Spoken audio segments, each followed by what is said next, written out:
Hello, you beautiful people, and welcome to the channel. So today, we're going to talk about a possible Mercy rework leak, and it concerns removing Resurrection for a brand new ability that could be insane, or maybe not that great. It depends on where you come at the argument from, but we're going to go over that in the video.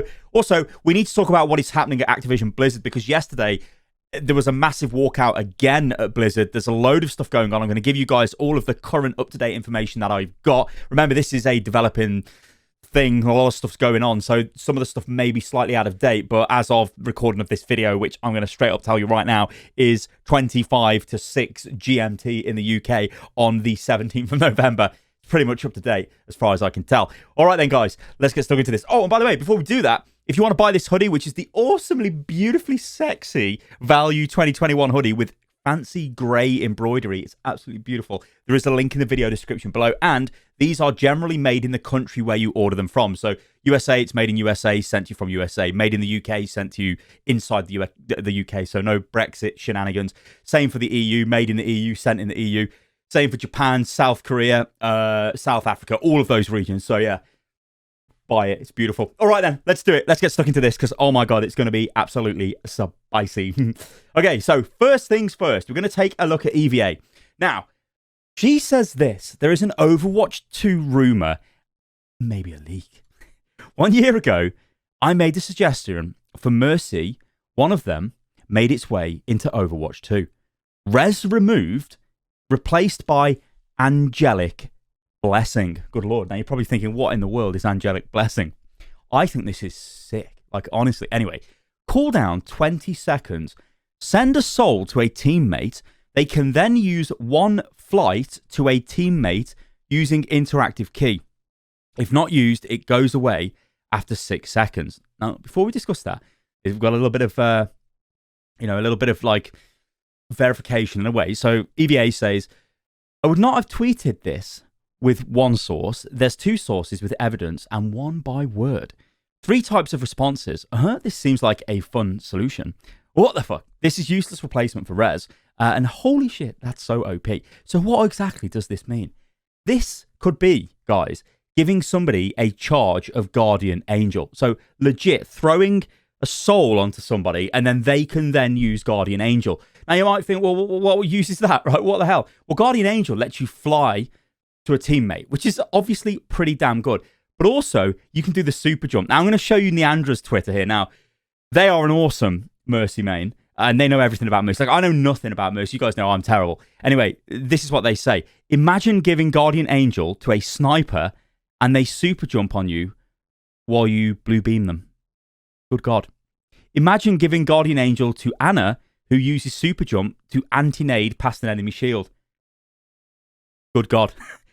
Imagine giving Guardian Angel 2, the list just goes on and on and on. Can you imagine how powerful that would be? That Anna example is really strong because anti-nade wins you a lot of fights. That's, of course, if anti-nade's still in the game in Overwatch 2, but I'd imagine it is. It's a really good ability. But usually it gets blocked by a shield, right? Unless you do some like trick shot nade that you throw it up in the air. But if you can literally do the super jump and fly up in the air and then just yeet the grenade, that to me seems crazy. But remember, this would be at the cost of Resurrection. So what I want you guys in the comments below is to let me know what you think about this. Do you think this is actually something they will do to Mercy? Do you think it's maybe just a little bit of hearsay? But like the one thing's for sure, I don't like the way Mercy has been so far in all the Overwatch 2 stuff we've seen, because she kind of looks a bit like she's missing out on some extra, like she needs something. The other healers, the other supports are getting little bits and pieces. She needs something a bit more than what she's got. I mean, in fact, she got nerfed, remember? They reduced the healing output. So, yeah, we'll have to wait and see what they do with Mercy, but I think it's going to be super cool. And I actually really do like this idea. I think this is really, really cool. It's like a skill ability. It's super cool. What a cool ability. Okay, it's time to move on to all the other stuff. Now, eagle-eyed viewers, you may have noticed across the top of the screen, there is a ton of tabs. We're going to go through these. I'm not going to be here for hours discussing it, although we could be. The first thing we're going to hit is this. This bombshell of an article dropped yesterday. It's on the Wall Street Journal, and it says, Activision CEO Bobby Kotick knew for years about sexual misconduct allegations at video game giant. Top executive didn't inform the board of some reports, including alleged rapes, Company faces multiple regulatory investigations. Now, this is behind a paywall, so if you don't have a subscription to Wall Street Journal, you can't read that. I mean, of course, there are nefarious ways you can get around that. With like a 10-second Google search, you can get around it if you want. But it kind of doesn't matter because what we've got here is... Well, actually, I'm going to show you this. So this is Hard Drive. Now, this is a joke. This is not real. Hard Drive is great. They do some really funny stuff. They basically take the piss out of the video game industry with news updates. It's kind of like The Onion, but for gaming. It's really good. Anyway, Activision Blizzard announces they're changing Bobby Kotick's name.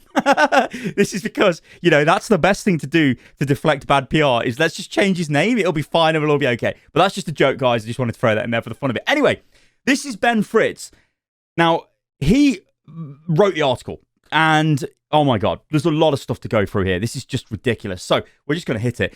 He says, 2 colleagues and I spent months reporting on allegations of sexual misconduct at Activision and what CEO Bobby Kotick knew and did about them. I hope you read the story. We've just published it. So he puts basically the key bits of information into his Twitter, obviously for visibility reasons, right? Because if you don't have access to the Wall Street Journal and you can't Google for 10 seconds how to get around a paywall, or you don't want to pay them, or you just pay them, then we can just read through this. So anyway, a woman who worked at Call of Duty studio Sledgehammer said she was raped twice by a supervisor after she was pressured to drink heavily. She reported the incidents to HR, but the company took no action. So Sledgehammer Games is it basically makes Call of Duty games. It's one of the 2 Call of Duty studios, I think. Let me just, what the hell? Good God, I lost my voice there. It's one of the 2 Call of Duty studios. I forget what the other one's called.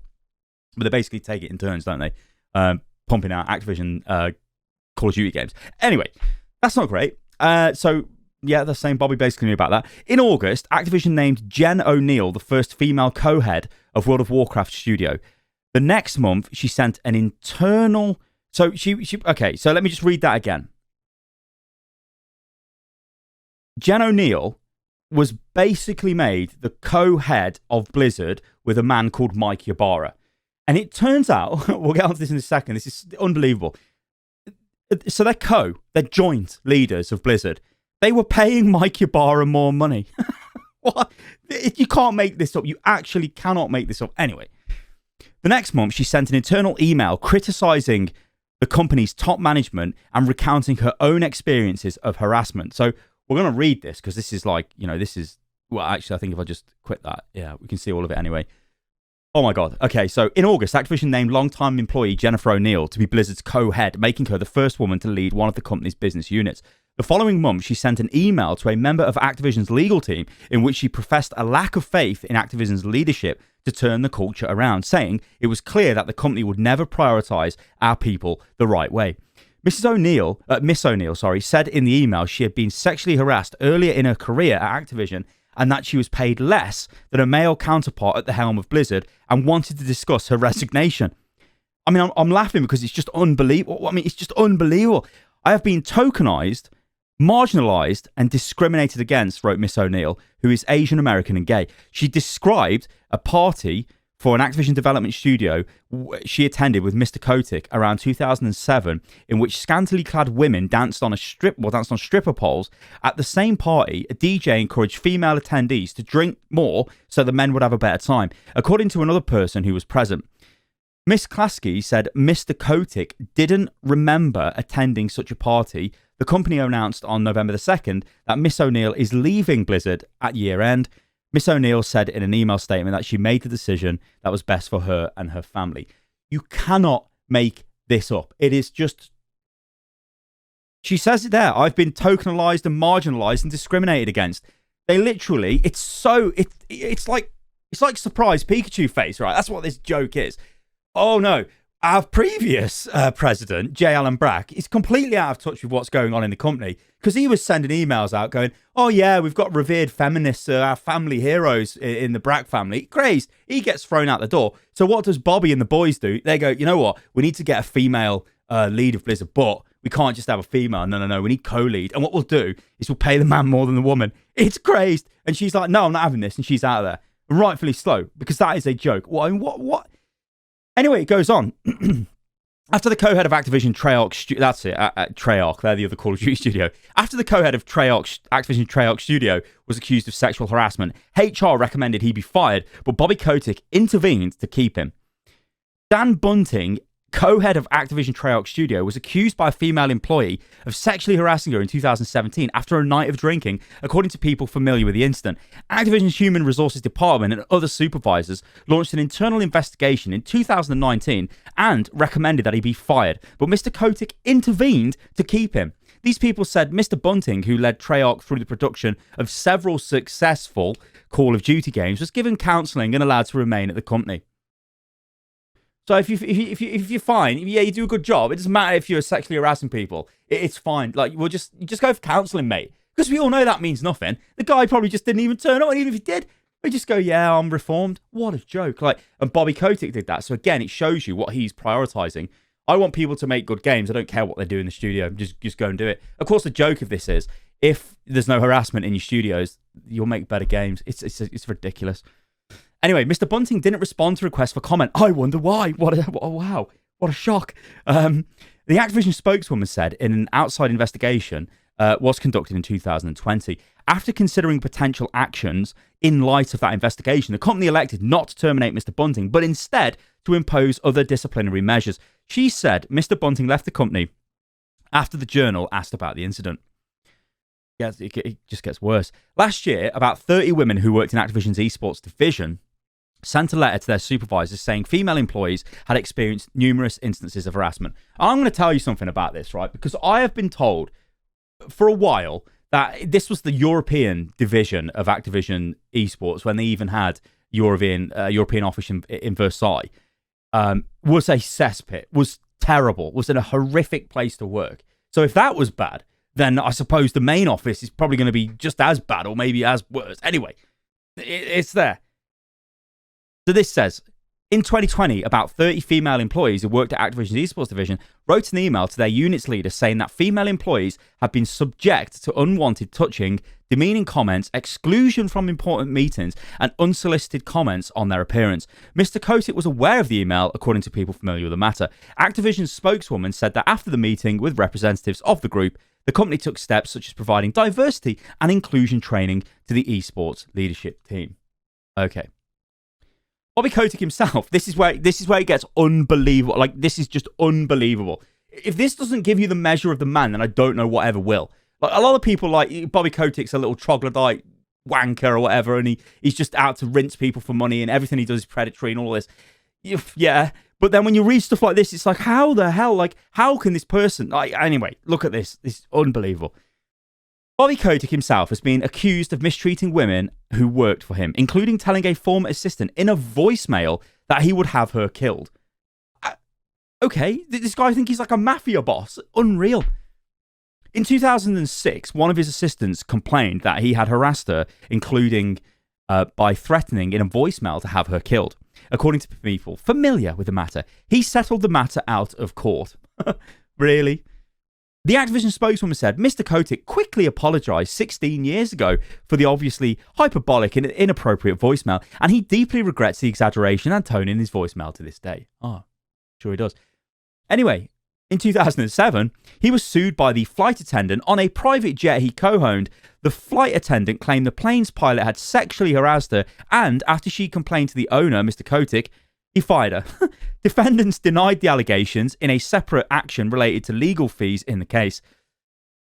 An arbiter citing what he said was a sworn testimony wrote that Mr. Kotick told the flight attendant and her attorneys, "I'm going to destroy you."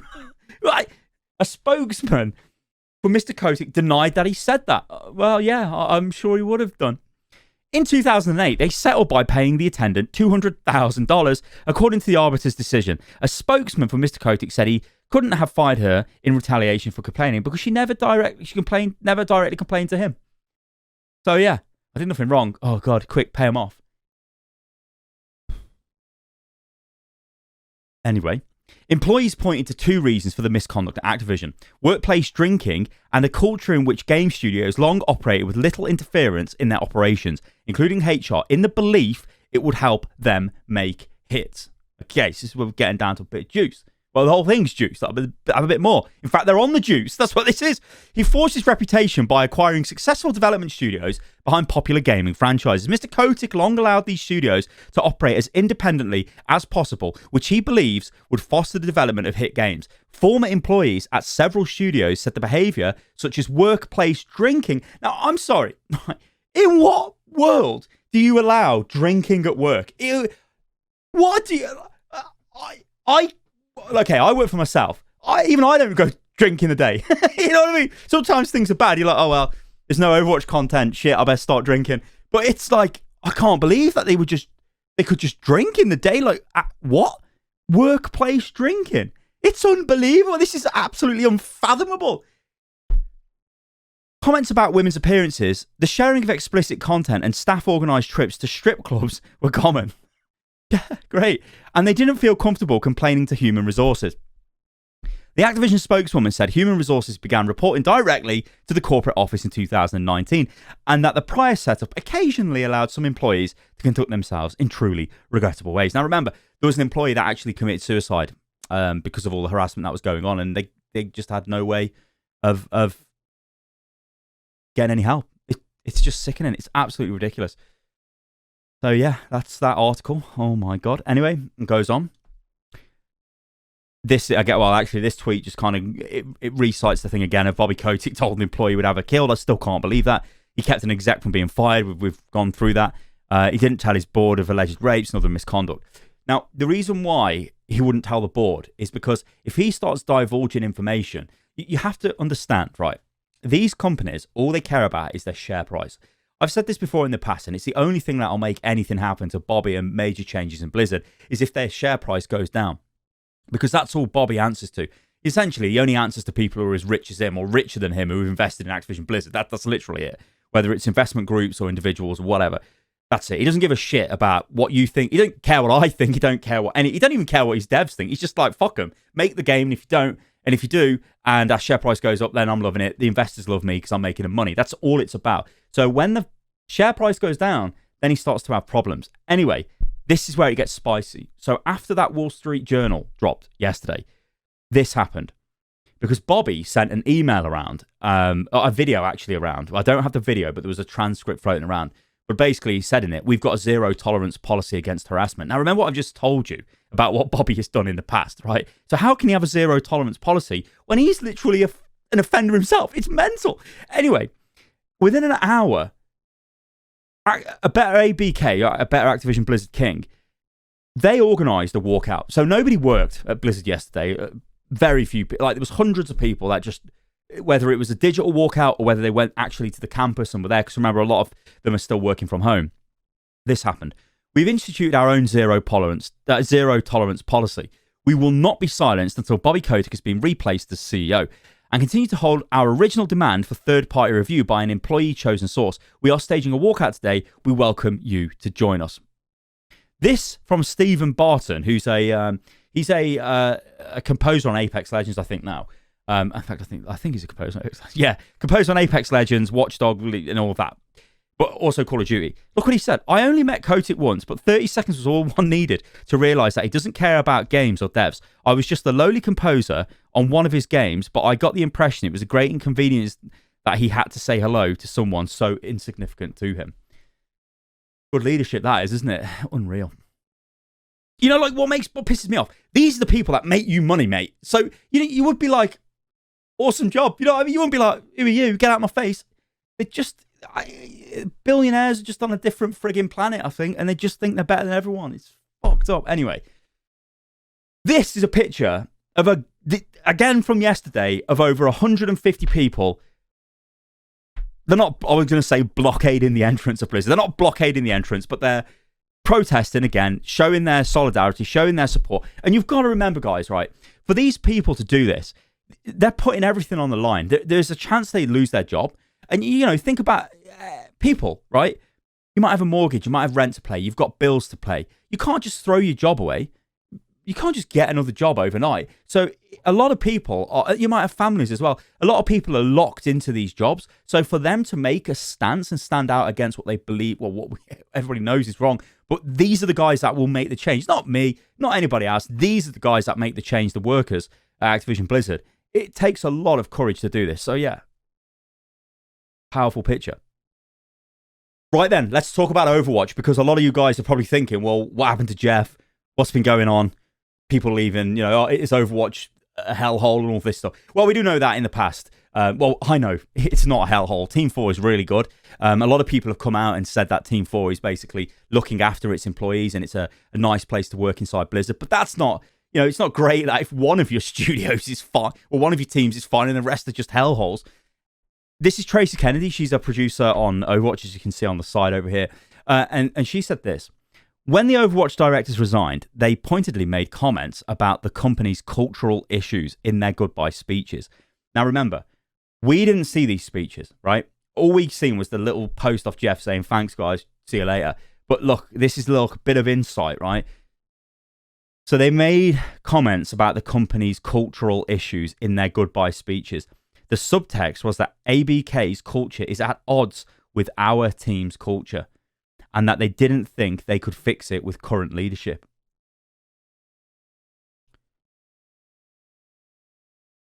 Goes on to say, of note is that the longer that cultural divide exists, the more we will lose extremely top-tier talent and the more delayed our games will be. Scapegoating Overwatch 2's delay onto Chaco's leaving was disingenuous. That is because this came out. This November the 2nd, this is the earnings call. And Jason Schreier reported on this. I mean, we went over this in the video, I think, but in a video, not this video. He said this. On Activision Blizzard's earnings call, Blizzard boss Mike Ybarra says that Overwatch 2 and Diablo 4 were delayed largely due to changes in leadership on both teams. Overwatch 2's executive producer left by choice. D4's director was seemingly ousted after the misconduct lawsuit. And of course, his name was Jesse McCree. So that shows you again, this is the whole thing of, well, it's just the board going, how can we limit damage? And how can we just palm things off onto, oh, there's an Overwatch delay. It's because the directors left. Oh, dear me. It's like, hang on a minute. You had institutional issues that these guys were trying to sort out to protect their team, to make a good game and all of this. And it's like, it's sad. It's just sad. Now, there was also another comment from Tracy, and this was in response to, I can't say this, I'm going to just say Evertel. I think this is like a World of Warcraft news YouTuber or YouTuber team. Dude, watching everyone praise him for his amazing leadership when 3 months in, he hasn't even met with devs once to introduce himself, but somehow had time to tweet daily and run mythic keys seemingly during work hours is infuriating. Now, this is Mike Ybarra. Mike Ybarra is I guess just the head of Blizzard now, because there's no co-lead because Jen left. Now, he tweets quite a lot about playing World of Warcraft. And again, there's a lot of stuff going around going, well, he's just a plant, right? To make it appear like we're in touch with the gamers, guys, because the boss is a gamer. So he's overly tweeting about World of Warcraft. In fact, let me pull up his Twitter.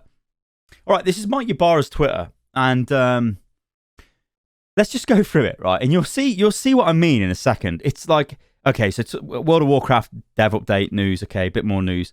GG Echo Guild. So, he's interested in WoW esports. This guy, good stuff. Oh, look, he's a gamer. Like us, he's got a statue. Woo, of the Lich King. It's amazing. We keep going through. Oh yeah, look. Check out my pick'ems for WoW esports MDI. A bit of Age of Empires 4. Now, he will talk about Microsoft stuff because he used to be a Microsoft executive. Hopefully you can get what I'm asking about June. Okay, that's innocent. Look. Not a bad week for an old guy like me. A lot of fun. Like, again, this is a World of Warcraft tweet. Like, so you can be very cynical and go, this guy has just been given a dossier like this that says, and he opens it up and he's like, and it says, oi, keep tweeting about games. Better if you tweet about Activision games because you look like a gamer, mate. Anyway, the good news is, according to Tracy, that as an update, we have our first Blizzard-wide Ybarra meeting today. So he is trying to do something. So we'll have to wait and see.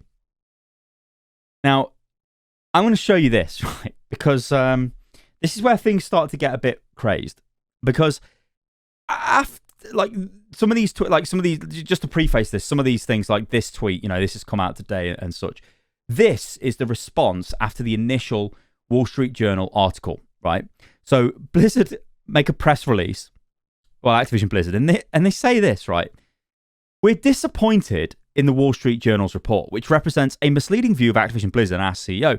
Instances of sexual misconduct that were brought to his attention were acted upon. The Wall Street Journal ignores important changes underway to make this the industry's most welcoming and inclusive workplace, and it fails to account for the efforts of thousands of employees who work hard every day to live up to their and our values. The constant desire to be better has always set this company apart, which is why, at Mr. Kotick's direction, we've made significant improvements, including a zero-tolerance policy for inappropriate conduct. And it is why we are moving forward with unwavering focus, speed, and resources to continue increasing diversity across our company and industry to ensure that every employee comes to work feeling valued, safe, respected, and inspired. We will not stop until we have the best workplace for our team. Okay, great. So this is them saying, yeah. We're not getting rid of Bobby. Go away. Anyway, then we come to today. Oh my God. And we got a bombshell. Exclusive. Again, this is from the Washington Post. Activision Blizzard shareholders call on CEO Bobby Kotick to resign and the board's two longest serving directors, Brian Kelly and Robert Morgado, to retire by December the 31st. The shareholders sent a letter to the board of directors this morning. This means the pressure is mounting. Now, be under no illusion here. This has kind of happened before. Some of the shareholders said, hey, we want Bobby to get out earlier on in the year, and he didn't. Like, he was like, well, why should I? I don't care. It's happening again, and it looks like it's happening with renewed vigor, and this means that maybe we'll start seeing changes, because honestly, for me, as like, you know, I make Overwatch content, I play Blizzard games, it's sad what's happened to the company. Like, it needs to be reinvigorated. Blizzard, I don't care about Activision, but what we've got to understand now at this moment in time is Activision Blizzard is Blizzard. Like, they became merged companies, and Bobby Kotick is the boss of those companies. So he is the boss of Blizzard. Doesn't matter if Blizzard lives in Cloud Cuckoo Land with its little Team 1, Team 2, Team 3, Team 4, and experimental teams and God knows what, working in their own little bubbles. Ooh, it's cool. Bobby's still the boss, and he can still tell you to do whatever the hell you want to do. Now, does that work? Well, it works for Activision because of Call of Duty. And this is the last thing I want to show you guys, right? This is the share price. Now, when I said it worked for Activision, what I mean by that is it makes them money because they pump out Call of Duty. Clearly, they want to pump out tons of Blizzard stuff all the time, rinse it for money. Well, there's been an issue, right? So this massive drop-off, you guys can see here. In fact, I'll just zoom in a bit. If I remember what the point is, there we go. This massive drop-off, Tuesday the 16th, when the Wall Street Journal article hit. Look at that. They're losing a ton. Like, they have been, it's plummeting. $64 the share price is at now. If we go back 6 months, in fact, we need to go back a bit. Yeah, let's go. Let's see if I can get, yeah, this kind of shows you here. So here, in February, Blizzard was at $100 a share, yeah? And then it sort of messes about, whatever. You get into this sort of date range here, and you see this drop. This is around when the allegations all came to light. So they started dropping. So they're at 100, and they start dropping down at 80, 81. Oh, it kind of stabilized around 78, but that's still a decent drop down from what was a peak at 100. Okay, it wasn't stable at 100. And obviously, they've been lower in the past here. But now they are starting to drop. And the question is this enough to make Bobby leave? And the only way he's going to leave is if the shareholders make him leave. It's just, this is what covering Activision Blizzard games has basically degenerated into these days. And it's sad as shit to me, because I want to talk about the games. I want to talk about upcoming updates to Overwatch. I want to talk about, you know, stuff like that. I want to play Overwatch too. Instead, we got this. Anyway, I hope that's informed you guys. I will, well, like I said, this is up to date as of recording of this video. There might be little bits and pieces that come out after this that obviously I can't keep making videos on this, but I just want to keep you guys informed, because we all play these games, and I think we need to be aware of what's been going on. And it looks like this geezer, definitely the root cause of most of the issues. And all right, guys, thank you for watching the video. Remember, if you do want to buy one of these hoodies, absolutely beautiful value hoodie, there is a link in the video description below, or you can just go to unitlost.com/store and pick one up. And yeah, I'll catch you lovely lot on the next video. Toodaloo.